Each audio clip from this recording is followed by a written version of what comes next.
dans le livre de Esdras, chapitre 1 maintenant, on nous dit la première année du règne de Cyrus, roi de Perse.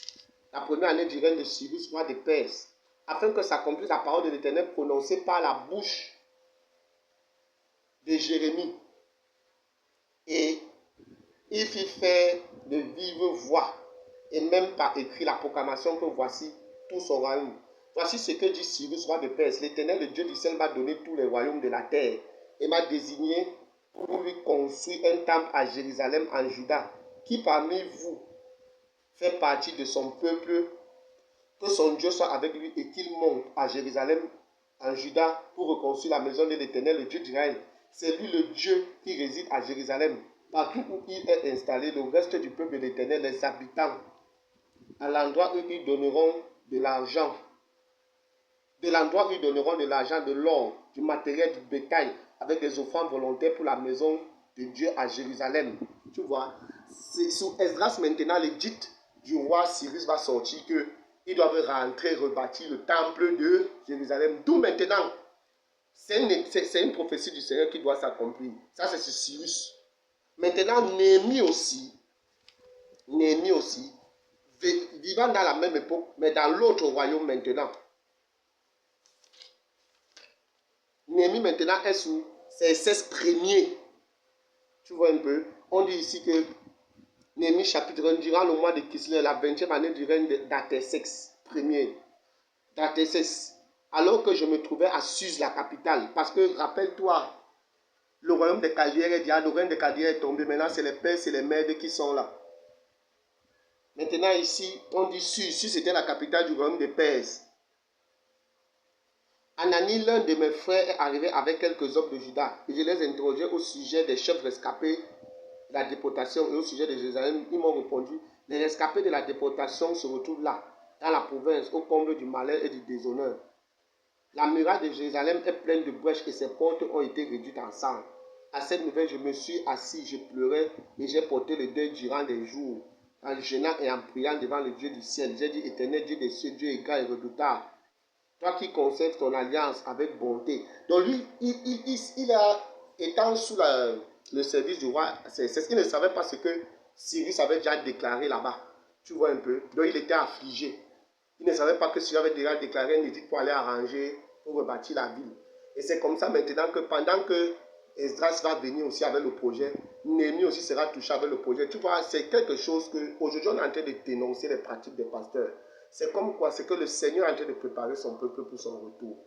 C'est-à-dire que aujourd'hui, le message du temps est là. Les gens doivent retourner à la vérité, retourner à la parole du Seigneur. C'est le pourquoi tu vois, quand Malachie va parler maintenant de la dîme ici, et avant même qu'il ne parle de la dîme, Esdras et Néhémie, quand ils vont finir de construire le temple et les murailles, qu'est-ce qu'ils vont faire? Ils vont mettre des réformes.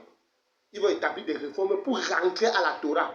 Que ceux qui étaient restés, parce que le peuple avait déjà été colonisé par les puissances, comme tu connais Babylone et tous les Chaldéens, et qu'ils avaient été taxés, ils ne respectaient plus ce que le Seigneur avait demandé. Et maintenant, les réformes seront faites.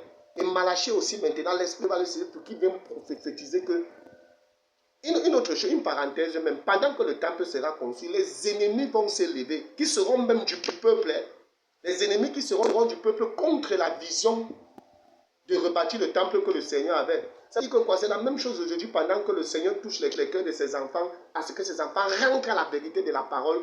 Les ennemis du peuple qui sont parmi le peuple, qui sont les pasteurs, les serviteurs de Dieu, ils plutôt la prophétie s'accomplit sur eux dans le sens où eux, ils veulent seulement attacher les chrétiens aux choses de la terre.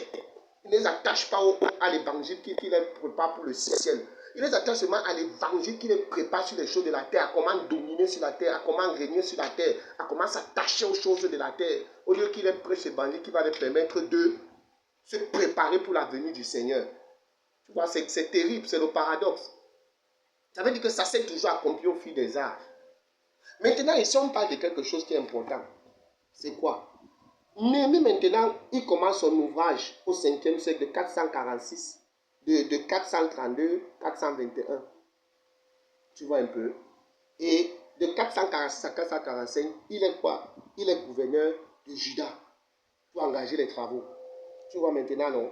Maintenant, dans le chapitre de Daniel, chapitre 6, on dit la chute de l'empire de Babylone par les Perses et les Mèdes. On a vu ça tout à l'heure. Donc, l'empire de Babylone chute sous les Perses. On constate ici que c'est les personnes qui ont vécu presque à la même époque. Donc si on parle de rétablissement du temple, voilà les gens par qui le Seigneur est passé pour que le temple soit rebâti. Pour que le temple soit rebâti, on vient d'avoir une coupure d'électricité là, mais ça ne dérange pas. Donc maintenant ici, quand l'autre parle donc de la chambre du trésor, on va aller dans le livre de Néhémie chapitre 10 pour voir ça. La chambre du trésor. Les pasteurs nous ont pompé que oh, la chambre du trésor c'est au ciel. La chambre du trésor, machin. Donc c'est un gros mensonge. La chambre du trésor, il n'a jamais été question qu'elle soit dans le ciel. Néhémie chapitre 10. Néhémie chapitre 10. Je t'assure, frère, c'est terrible. À partir du verset 38 jusqu'à 40. Je vais aller là où il y a un peu plus de lumière. Pour qu'on puisse un peu... Je ne sais pas ce qui ne va pas avec Inéo ici à Kribi les temps-ci. Je viens un peu à côté de la fenêtre là. Oui. Il y a un peu... La lumière est tellement forte. Oui. Oui. Donc on nous dit ici maintenant dans Néhémie chapitre 10, à partir du verset 38. À partir du verset 38. Et nous apportons au prêtre, et les déposera dans les salles de la maison de notre Dieu, notre première fournée, nos offrandes, des fruits de tous les arbres, du vin nouveau, de l'huile, et nous donnerons la dîme des produits de nos sols aux Lévites. Ces derniers devront la prendre eux-mêmes dans toutes les villes situées sur les terres que nous cultivons. Les prêtres en service issus d'Aaron devront accompagner les Lévites quand ils prélèveront la dîme, et ceux-ci devront apporter la dîme de cette dîme à la maison de notre Dieu, dans les salles de la maison du trésor. Tu vois maintenant, il dit dans la salle de la maison du trésor, Néhémie, ils ont rebâti le temple. La salle de maison des trésors, Néhémie parle de la maison des trésors. Beaucoup de pasteurs ne disent pas ça.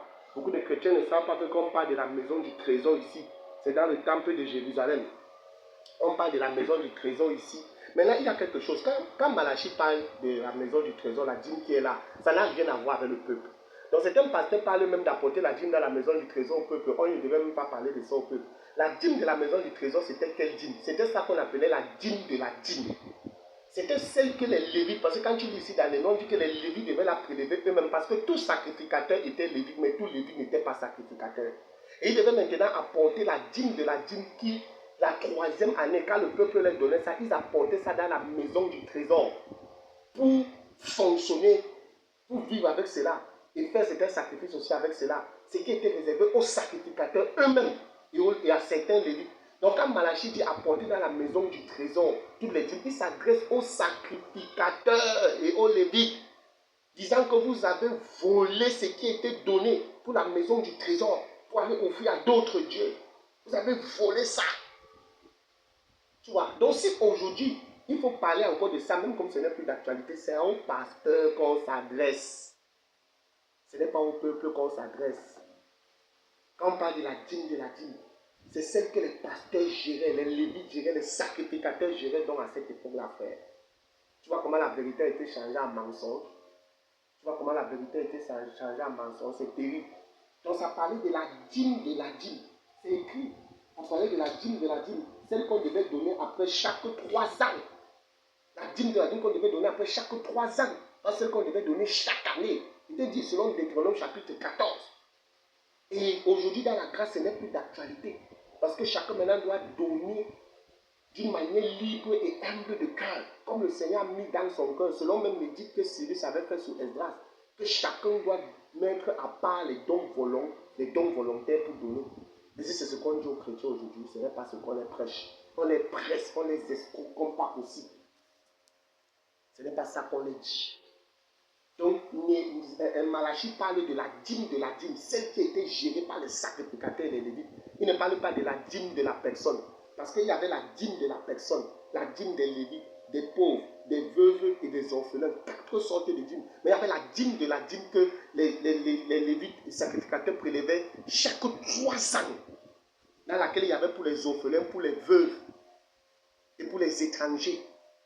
Donc ce n'était même pas eux les seuls qui géraient ça.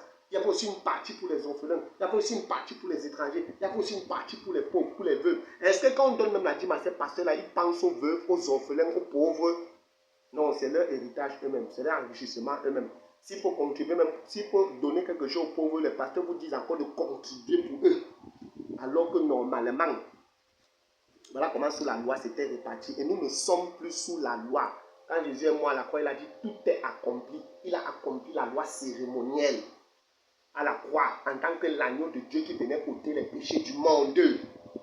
Voilà, il est mort à la croix, il a dit tout est accompli. Il dit je ne suis pas venu abolir la loi, mais l'accomplir. Il n'est pas venu abolir la loi morale, mais accomplir la loi cérémonielle. Voilà. Combien comprennent ça, qui disent ça aux chrétiens? C'est l'escroquerie qui est mis en avant, frère. Parce que la vérité a été transformée en mensonge. Voilà. On sait la créature au lieu de servir le Créateur qui est béni éternellement. Et servir le Créateur, c'est que tu vis bien. C'est que tu ne souffres de rien. C'est que tu sois hors taxe. Hors taxage des pasteurs, des men of God.